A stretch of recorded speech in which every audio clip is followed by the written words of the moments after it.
afternoon, everyone. Thank you very much for joining us. I know it's been a really long day, so hopefully my team and I will keep you awake and interested in what we're having to share with you today. As the young lady said, my name is Christine Rue, and I'm the Head of Learning Support at Jebel Primary School. And I've got my amazing colleagues with me here today, Colette Davis, Joe Miller, and Laura Madden. So hopefully we can share some of our passion with you today. So we're going to be focusing on today and sharing with you how we at Jebel Primary School help our children to be the best that they can be. We're going to be looking at how we support our children in English and mathematics and various other areas that we support our children. So with regards to assessing our children, we have a variety of different assessments that we use. The first one that I'm going to be talking to you about, is the assessing neuromotor readiness for learning, which is this one over here. Basically, neuromotor readiness is we look at a variety of different reflexes that a child has. But before I go into that, I'd like you just to have a look at this drawing here. One of the assessments that I do use when I assess for neuromotor readiness is the Draw a Person test. Just take a few seconds just to look at this picture. What do you notice about about this person? Anything stand out? Anything that you notice that may be slightly unusual, or anyone? Yeah, face is bigger than the rest of the body. Anything else? Yeah. So, well, that's not her heart. Actually, she's drawn her outfit. So that's her outfit. But if you have a look, at the fingers, so lack of fingers there, the size of the arms, possibly the size of the feet. Obviously the head in comparison to the rest of the body, and the very small neck. So I'm going to come back to that later on in the presentation. So what we have a look at is we have a look at the primitive reflexes. Now, primitive reflexes are what babies are born with. It's part of what helps the children to be born, and there are a variety of them. I've just chosen the ones that tend to have the most impact in the classroom if they're not inhibited by the time the child is 6 months old by higher functioning areas of the brain. So if we have a look over here at this reflex, it's called the rooting and the sucking reflex. Now that particular reflex is elicited by stimulating the side of the baby's mouth. The baby will automatically turn to the side of the stimulation, and obviously when you put anything into a baby's mouth, they'll start to suck. Now children we find that still have that reflex in play when they come into school have dribbling difficulties, speech and articulation problems. They also have a lot of connection between hand and mouth movements. So these will be your children who are standing like me, using my hands and talking at the same time, overflow of movements. The next reflex that we're going to have a look at is the palmar reflex. So that's the most awesome reflex, because we all think when a baby holds a hand how much they love us. Actually not, sorry ladies and gentlemen, it's a reflex. It's something that they can't help. I always say when I speak to people about the palmar reflex, don't try this at home, folks, but if you were to hang a baby on a washing line, they wouldn't be able to let go. They would continue to hold over the washing line, obviously, until the reflex is inhibited.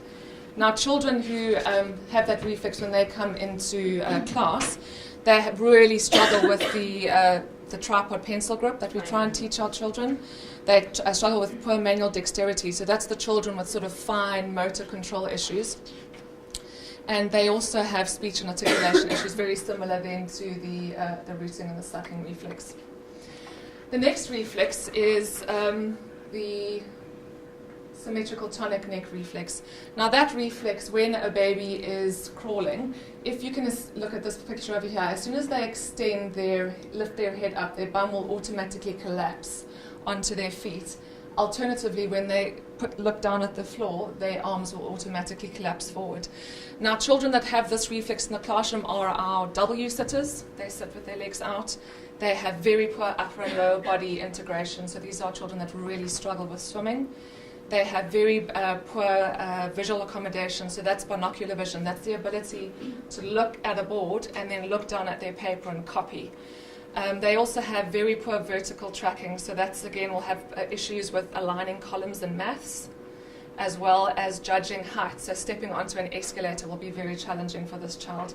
They also have concentration and attention difficulties, so get very uncomfortable sitting in one position.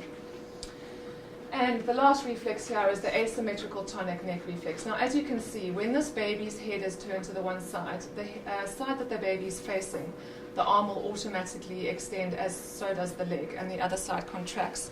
Now, children with this particular reflex, they have huge balance issues. So as soon as their head turns from side to side, they struggle to maintain balance. They also have horizontal eye tracking difficulties. So we find a lot of our children with tracking, those of you that children that have reading difficulties, probably because they have this retained reflex and they can't track effectively. They also have problems in getting pen to paper. And obviously if they have the retained palmar reflex, it's also because they have poor pencil grip. So if we go back and have a look at this picture here, how old do you think this child is that drew this picture? Anyone want to take a guess? 6 years old? In actual fact, this child that drew this picture was 12 years and 7 months. So she had the ATNR reflex, so the one where the baby's head turns to the side. She had the STNR reflex. She had huge difficulties with her movements, so if I asked her to crawl on the floor, she would use the homolateral movements. She could literally only drag herself in a commando crawling, so she wasn't using the cross pattern. So she really struggled academically in the classroom to access the curriculum. So if we have another think about it, so neuromotor immaturity is the continued presence of these primitive reflexes after the age of 6 months.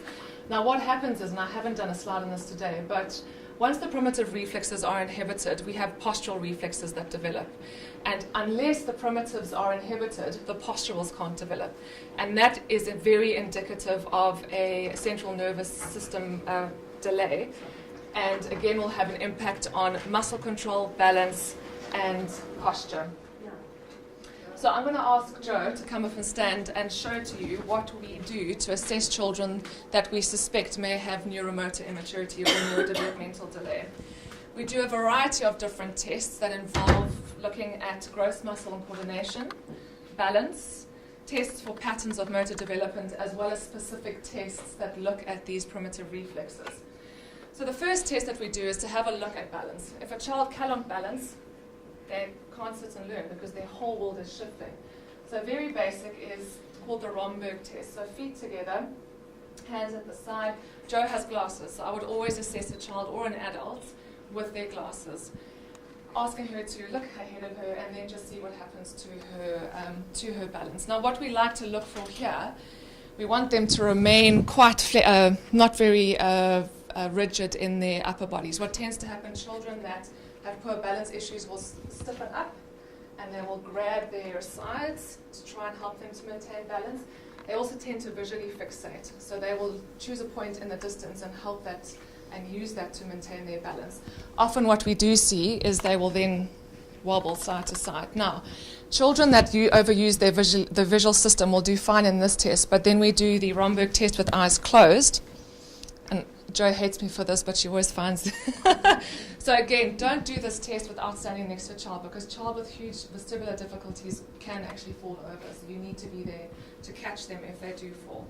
So Joe's been practicing, so good job, Joe. The next test that we do is the advanced Romberg test. So this is taking this particular test, making it more difficult in terms of the area that the children use to balance. It's standing with one foot in front of the other, heel touching toe. Now what we also tend to see here again is huge gripping of the clothes to maintain balance. Children that have huge balance difficulties will then lift their arms out to maintain balance, or actually they'll just fall over, their eyes will open and they'll misstep. Once we've done that, we do something called the tandem walk, which is exactly like this, but walking heel to foot. So what we're looking at there is the ability to do this walk without looking at the floor, without visually fixating, without gripping the pants, without side swiping, because often children with proprioception difficulties will side swipe like that because they can't locate their feet in space. So ideally that's what we're looking for, but to be honest with you, all of us have retained reflexes that haven't been inhibited. However, we've developed coping strategies to help us with that.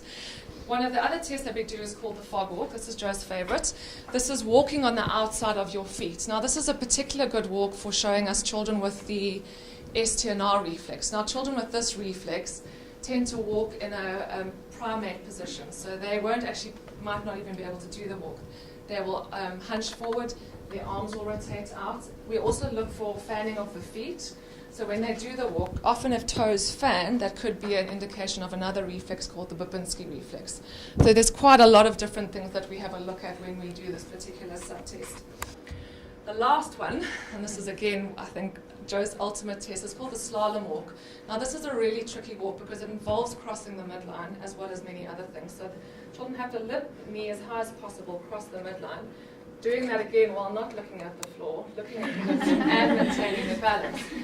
So I would always demonstrate how to do the walk forward. Then ask the child to stop, thanks Joe, and now I don't demonstrate how to do the move backwards. And let's see what they do. Now more often than not, and Joe's been practicing really hard, so you get a gold star, Joe, a lot of our kids can't, pattern of movement, they can't organize it in their head. So what they tend to do is they will lift their knees up, they'll put one behind, but then they'll lift this one up and go like that. They can't actually formulate the movement properly in their head. So I would always demonstrate then and show them the movement and then see if they can do it. So that's just some of the things that we do when we assess for neuromotor readiness. One of the other subtests that one of the other tests that we use is Dyslexia Portfolio screening. I'm sure some of you might be familiar with this, and my colleague Laura will explain a little bit to you about how we use this at Jebel. Okay, we actually conduct several in-house assessments in Jebel to help teachers inform their planning and help parents as well, and to move children on with their learning. One of them is the Dyslexia Portfolio.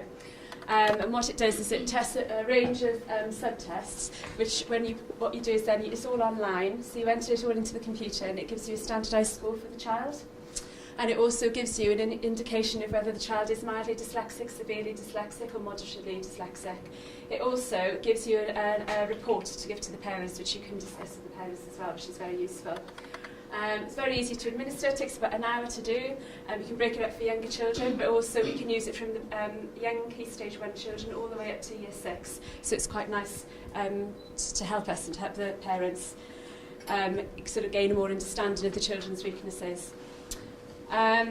What we look for with a child with a specific learning difficulty when we carry out all the subtests is something which we call a spiky profile.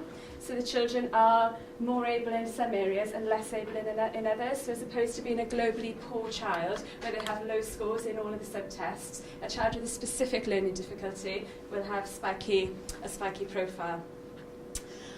What we tend to do also is teachers will come to us and say almost through the process of osmosis, a child will get their phonics, get to read and write, and they get their fluency and the comprehension up. And if this isn't happening and the teachers can't really understand why, then they'll come to us as a learning support department and we might carry out this test just to kind of pinpoint the areas of their weakness and how we can help them.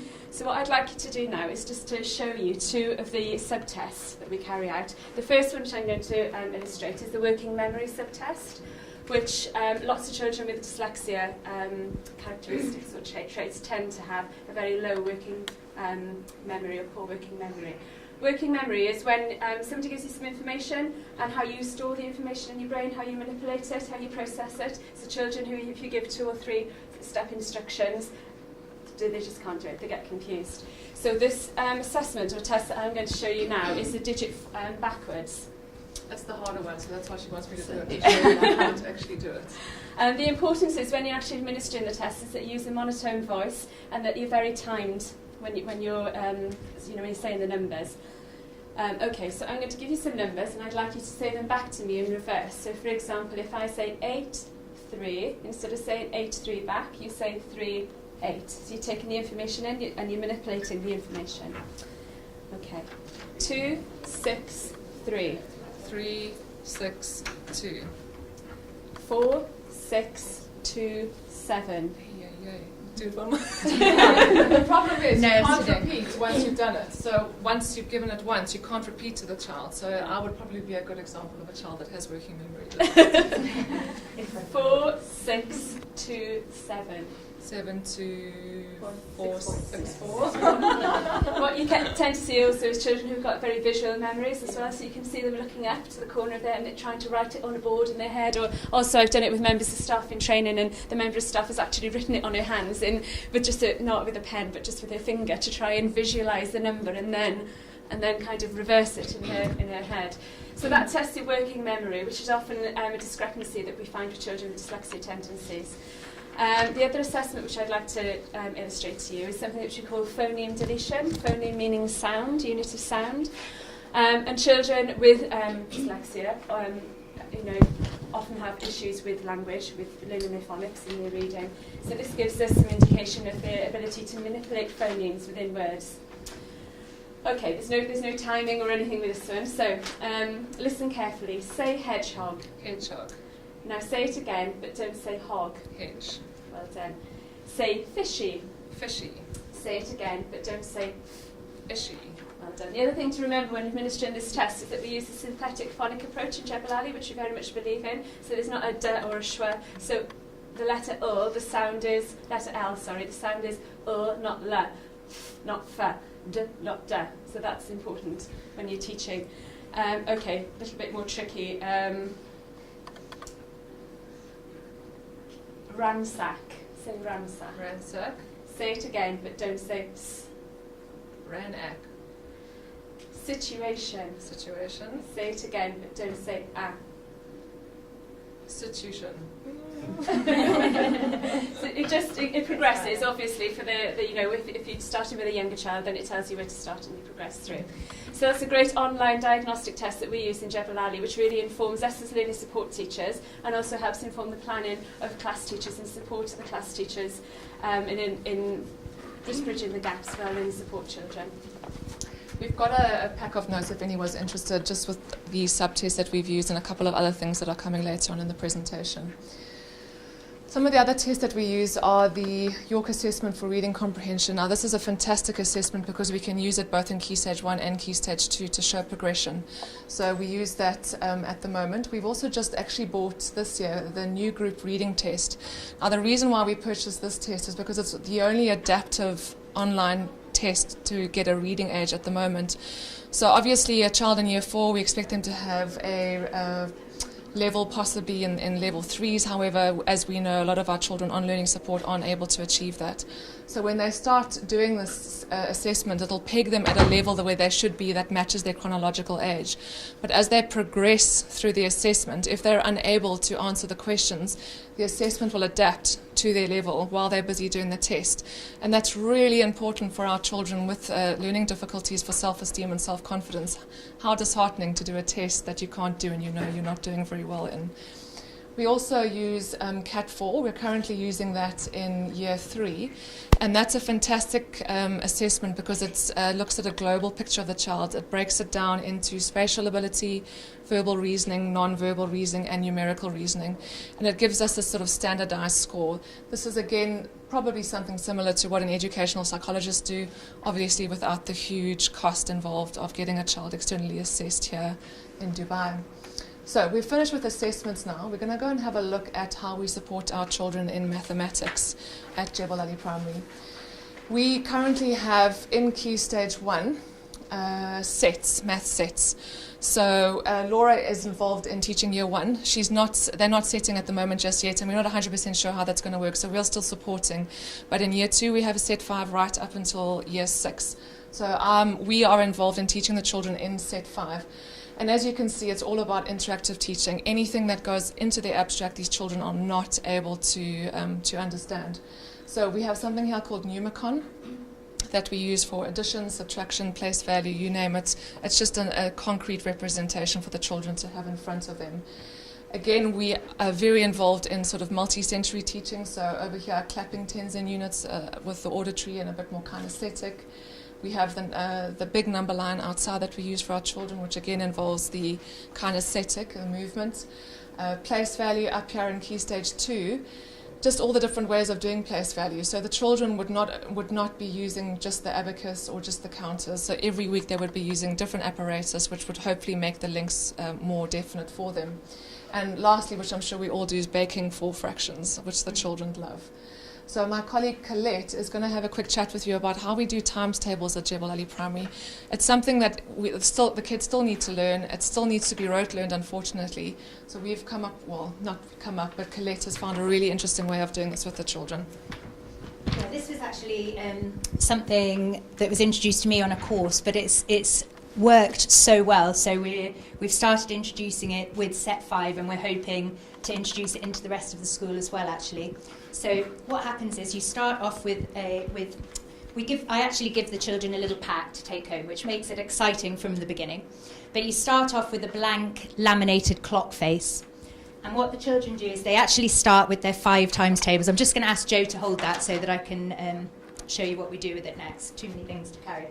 So what we do is we ask the children to put a 5 in the middle. We start with the 5 times tables because when you are doing time, you're obviously counting along in 5. So it just reinforces that. And it's one of the easier times tables, obviously, to learn.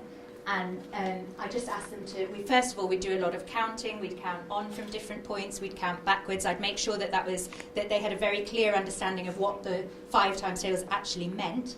And then I just asked them to write the 5 times tables around the outside of the clock. So you've got a very strong visual reminder of what the tables are. With this approach, you introduce division and and multiplication at the same time, simultaneously. And again, it's reinforcing and it's making sure that the children know how closely linked these concepts are. So what I've found in the past is I've spent a long, long time doing times tables and learning this one and learning this. None of it ever stays with the children. As soon as you then go to applying it, it's not there. And certainly if they know that 5 times 10 is 50, they have actually no concept of the fact that they should also know 50 divided by 10 is 5.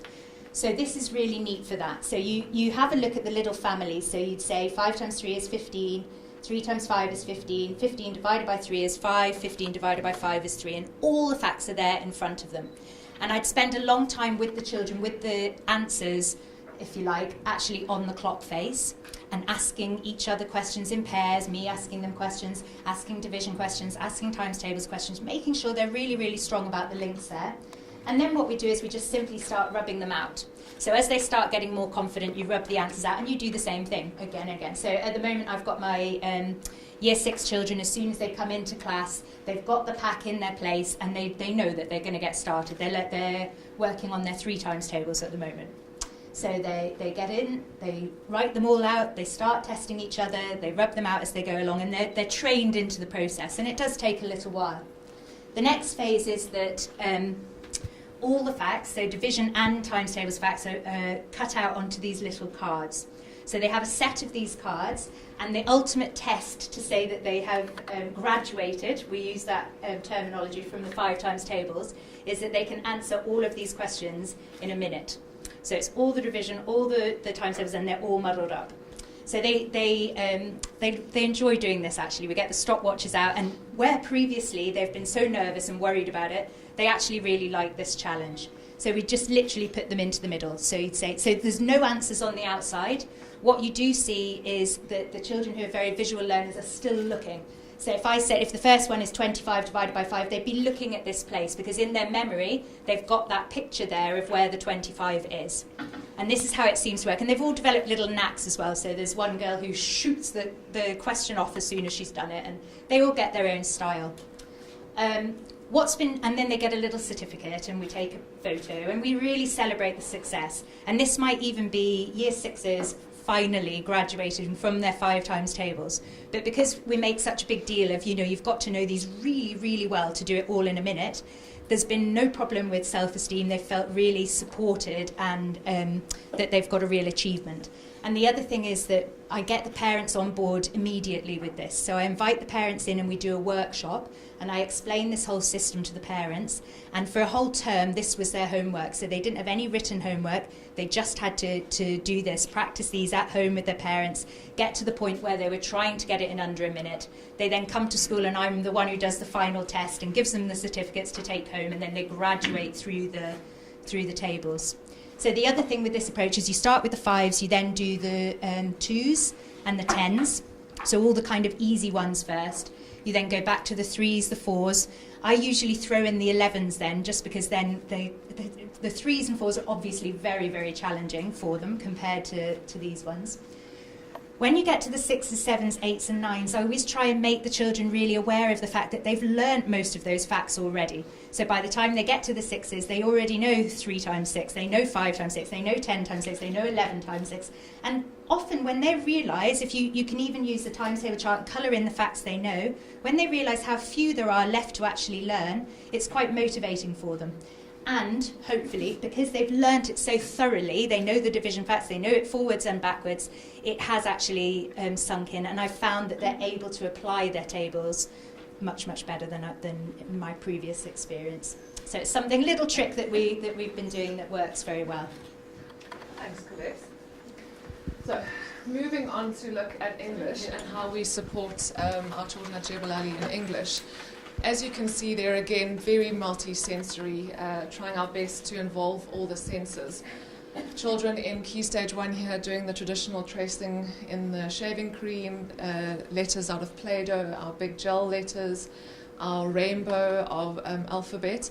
Interestingly enough, I've got children in Year 5 that still struggle to put their letters of the alphabet in order really quickly. So it's something that continues to remain a challenge for a lot of our kids. Over here in Key Stage 2, what we try and do with regard to the spelling, because often a lot of the spelling, especially the high-frequency words, need to be rote-learned. So we use a sort of multi-sensory spelling strategies. I've got an example of some of them there for you. A couple of them being writing the words in different colours, air writing. I've got another one where the children write down the alphabet, give the alphabet different pictures, then they make a code. So there's a variety of different ways of trying to make it fun for them to learn these words. We also have over here, obviously, children with dysgraphia, warming up fingers before they write with a squeeze ball. Our visual cues here for sentence punctuation, so just trying to make it as multi-sensory as we can. And practicing cursive here with a tracing board. Now, we have a lot of our children that have been externally assessed by an educational psychologist and do have an official diagnosis of dyslexia.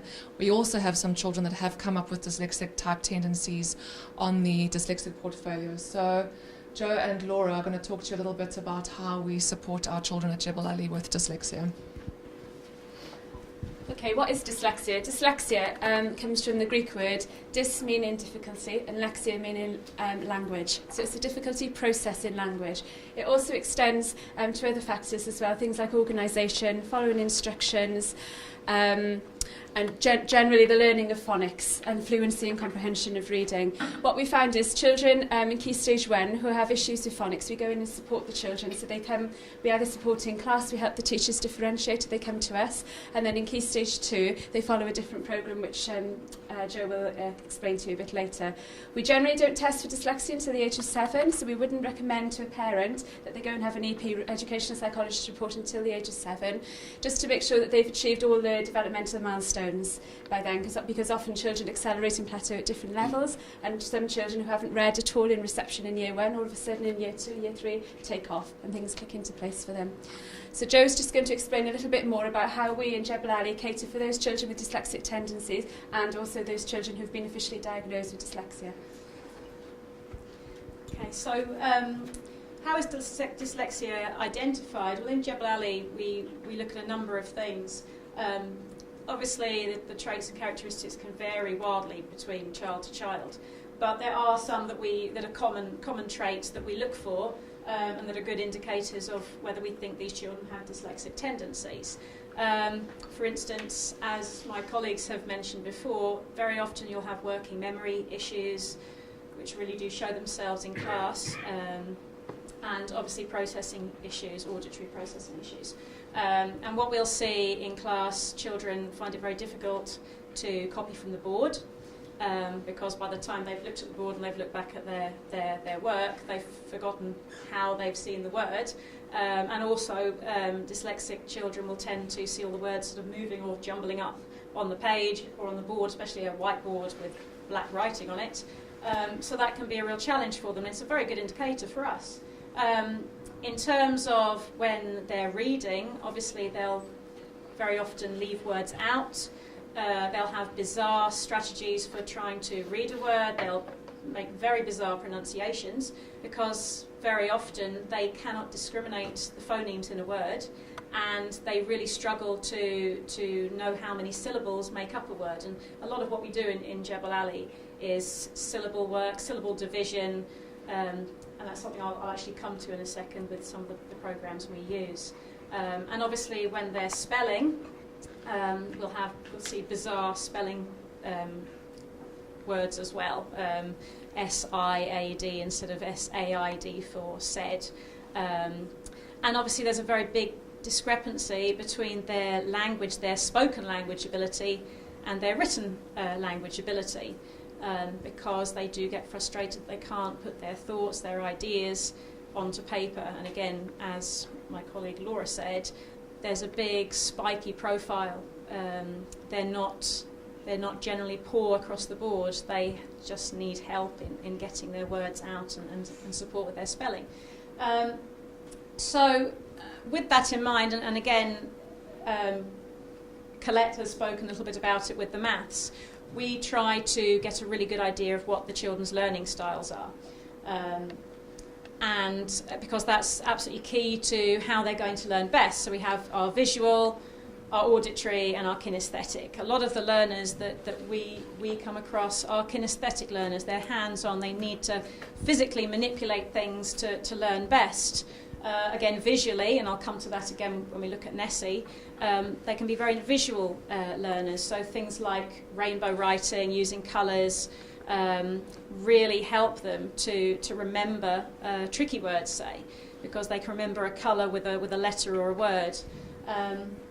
And just on the left is an example of a child-friendly questionnaire, because actually it's nice to do this. It's actually nice to do it in school with the staff, because you can really get a good idea of what your own learning style is, and that gives you a very, very good insight into what it must be like for the children and what their learning style is. So you can go onto the internet and find a lot of different VAC questionnaires, but this is a particularly nice one for children because it just asks in a child-friendly way different questions about how they go about different things in their lives, but it gives them an idea of what their learning style is. But you'll often find the children know their learning style instantly and how they learn best, and they'll talk to you about that. And with that in mind, we do a lot of different things in school to work with our children. One of the programs we use is the Nessie Learning Program. And we really use that because it's computer-based, it's partly computer-based. That is often such a brilliant relief for children that have dyslexia that don't want to write all the time. It's also incredibly multisensory, so it really does work visually, auditory, kinesthetic. And it's absolutely brilliant for confidence building. For any of you that don't know it, it's set, the children basically work through islands. They can track their own progress as well. So the islands are all colour-coded, and each island has a range of different phonic sounds, tricky words, and rules. And when it comes to the rules of spelling, they're often animated. So you'll have a lovely cartoon, or you'll have a song. So a lot of them, they'll remember the song, and then they'll apply it to their spelling. And again, as they go through the islands, there are certain rules that kind of link with ones they've already looked at. So they kind of revisit some of those words. There's lots of incentives. They get to earn nuggets. They get to spend the nuggets that they've used when they've completed games or tasks to spend at a fair, maybe at the end of the term, which is again online games, which they love. There's also card games that you can make and print out. So there's a whole wealth of different sort of activities that really get all their senses going, and that's really one of the main programs that we use at Jebel Ali.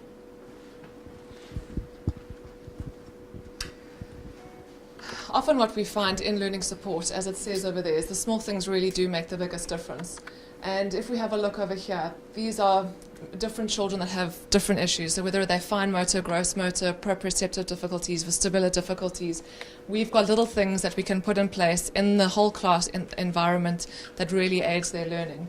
So over here we have a writing slant for children with fine motor control possibly, or difficulty with pencil grip, or vestibular difficulty, that's balance difficulty.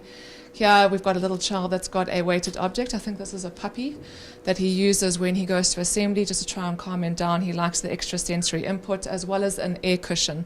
There's different types of air cushions that you can use. This one's round with little knobs on the top. We also have the slanted ones. Now, children with vestibular difficulties, this little girl here is practicing her balance on a balance board.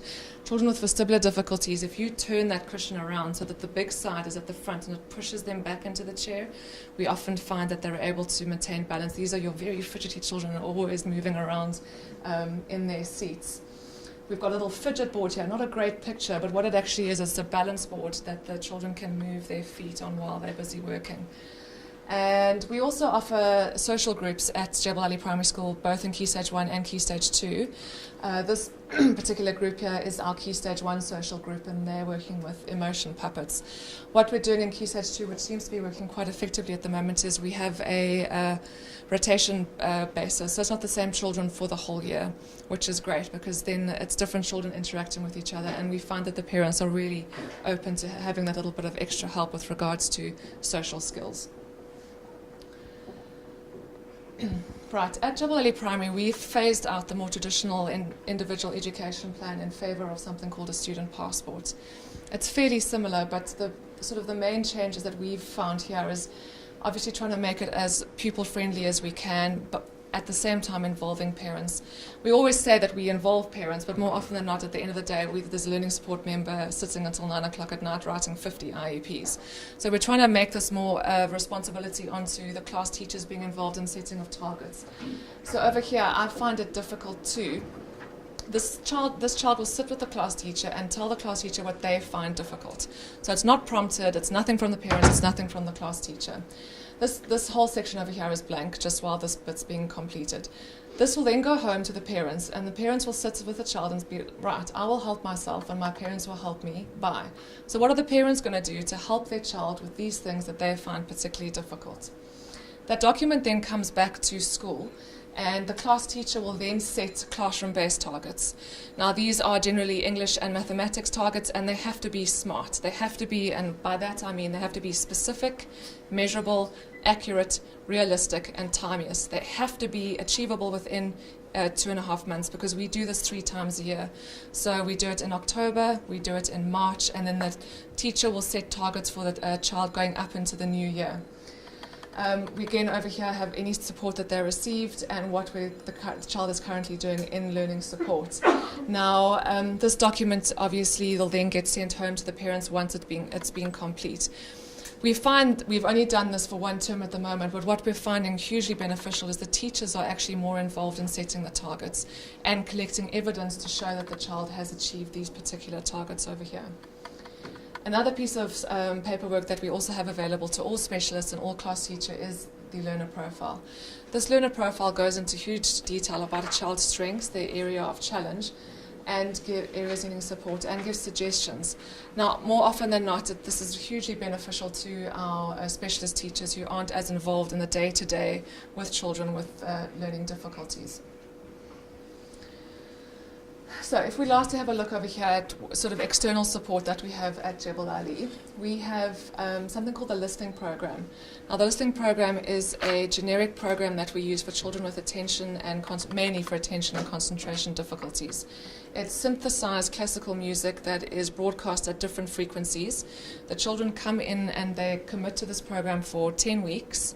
They come in for half an hour from a Sunday to a Thursday and listen to this music while playing with sort of fine motor type activities. They can play with anything that's not language based. We see huge changes in children with regards to their ability to concentrate for longer, their attention. Sometimes it even helps with movement. You know, it can affect a child in many different ways. We also have Nessie Fingers available to our Key Stage 2 students. It's similar to the program Nessie that we use for our dyslexic students. It's a little Nessie monster from Scotland. They learn how to touch type by playing games. It's really interactive.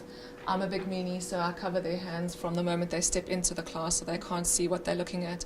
Because often what we find is they're looking at the board and they don't actually remember where the keys are. So by the end of a 10-week cycle, we do have touch typists that leave our class, which is fantastic.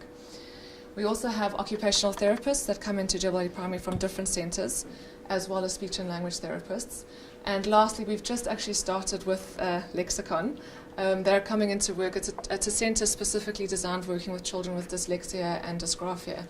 So they would assess a child. They use something called the Slingerland system, which is very similar to Hornsby and Orton Gillingham for dealing with children with dyslexia. It's very intensive. It's one-to-one. It's happening twice a week. Obviously, our external programs here, the speech and language, the occupational therapy, and the lexicon is all funded for by the parents. But the listening program and the touch typing is something that is provided by the school. So that, in a nutshell, a very quick nutshell, is how we help our children to be the best that they can be at Jebel Ali Primary. Does anyone have any questions or anything else that they'd like clarification on before we finally go home? Yes? This is for the timings. Well, we use it for ages of about 5 up until 12. So yes, for primary school. Yes? If, for example, you are teaching Arabic and you don't have special programs like you have, Yeah. if you want to teach them words and letters, what is the best way for this? Well, if I can hand over to Laura and Joe to answer your question there. I would. For dyslexic children, just to make it as multisensory as possible. That's what I would do. Find out how they best learn as well. If we just, I think some of us attended her talk from Horizon with the Arabic teacher there, and what she does is they make the alphabet out of their bodies. That's very kinesthetic. They're saying it, they're looking at it, they're playing games. So it's difficult, I know, because not all teachers are going to be open to changing the curriculum to suit the needs of the learners. But I would say have it in pictures, have it in words, get them to act it out so they're moving at the same time. So anything that is moving and seeing and hearing at the same time. Put different colors for the letters. Yeah. We make them realize the difference. Yeah. And ask them to maybe make it out of Play-Doh, get a tray with some sand in, some glitter, and get some shaving foam and just smear shaving foam onto just one of those trays that you have in your classrooms. And if you want to teach him a sentence, you make every word different color.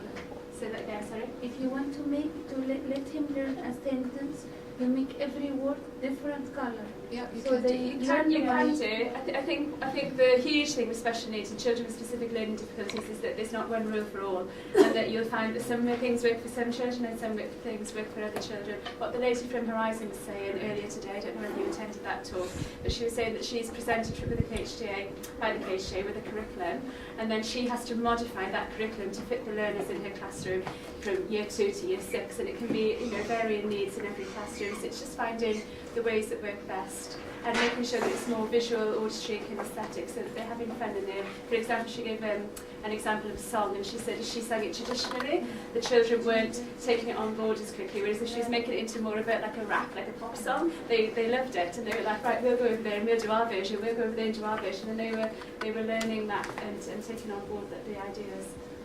It's try different things. Anyone else? Any other questions? Can I just ask one Yes. quick question, actually? You know, when you were talking about dyslexia screening that you use, have you ever used the GL assessment for your dyslexia screener? It's very similar. Which one? Because I've used that one, but I'm having issues with it a little bit. Do you find this one a lot better? We don't have a dyslexic screener, but what the dyslexic screener doesn't do is it generates a report. Yeah, I've got one, the GL assessment. Yes, but this is GL assessment. But this is like, It's because they've got both assessments available from GL. It's the dyslexic screening test, and then it's the Dyslexia Portfolio. It's not the same. It's 2 different sets of assessments. I did have a look at that because that one was partly written, I think, by Philippa Bodine. She was involved in that. James Wellington, head of inclusion. Have you found this one better than yours? We found it. The only other one I've used in the past is Lucid, and that I don't know if you've used that, but it was giving out incorrect. It just wasn't matching to the profile that we felt fitted the child.